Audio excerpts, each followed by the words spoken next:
अद्य श्री विष्णु महेश्वर अय्यप्पा मंदिरं कल्वा मंदिरं प्रति आगतवान्। अत्र कल्वा मध्ये अस्ति विष्णु महेश्वर अय्यप्पा मंदिरं। मुख्यप्रतिष्ठा शिवभगवतः विष्णु, तदनन्तरम् अय्यप्प स्वामिनः, पार्श्वे उपदेवता रूपेण अत्र गणपति भगवतः, दुर्गा भगवत्याः प्रतिष्ठा अस्ति। मन्दिरस्य बहिः नवग्रह विग्रहाः सन्ति। बहु सम्यक् मन्दिरमेव। 25 वर्षपूर्वं मन्दिरस्य निर्माणम् अभवत् इति उक्तवान्। अत्र वत्सराज्जी महोदयेन सह मम सम्पर्कः अभवत्। सः अत्र कार्यालये उपस्थितवान्। तदनन्तरं बहिः ब्रह्मरक्षस नागराजा अपि अस्ति। अन्तः गत्वा अनुमतिः नास्ति, अतः बहिः एव प्राङ्गणमस्ति मन्दिरस्य। अत्र सप्ताहकार्यक्रमः भवति अस्मिन् मासे। तदनन्तरं नारायणीयकार्यक्रमः भवति, रुद्राभिषेकं भवति। प्रतिवर्षम् अत्र शोभायात्रा उत्सव समये शोभायात्रा भवति इति वत्सराज महोदय उक्तवान्।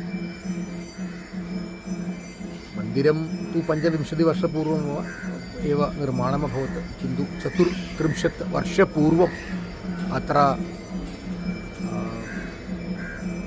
मण्डलपूजामहोत्सवः आरम्भः जातः। अतः अस्मिन् वर्षे 34th मण्डलपूजामहोत्सवम् इति लिखितम्।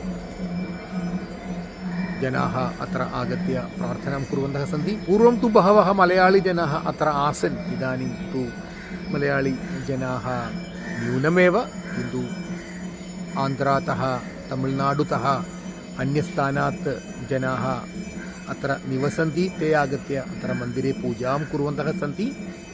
मन्दिरकार्यालये अहं वत्सराज महोदयेन सह मम सम्पर्कः जातः।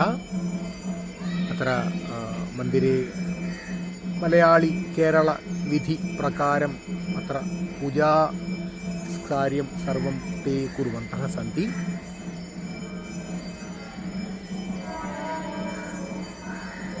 मन्दिरस्य प्राङ्गणदृश्यानि अहम् इदानीं दर्शयामि।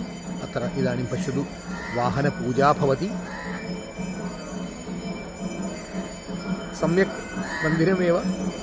अत्र मुम्बै मध्ये बहवः मन्दिराणि सन्ति, अय्यप्पा मन्दिराणि। अतः एव अहम् अत्र आगत्य सर्वं द्रष्टुम् आगतवानेव। अत्र वाहनपूजा भवति।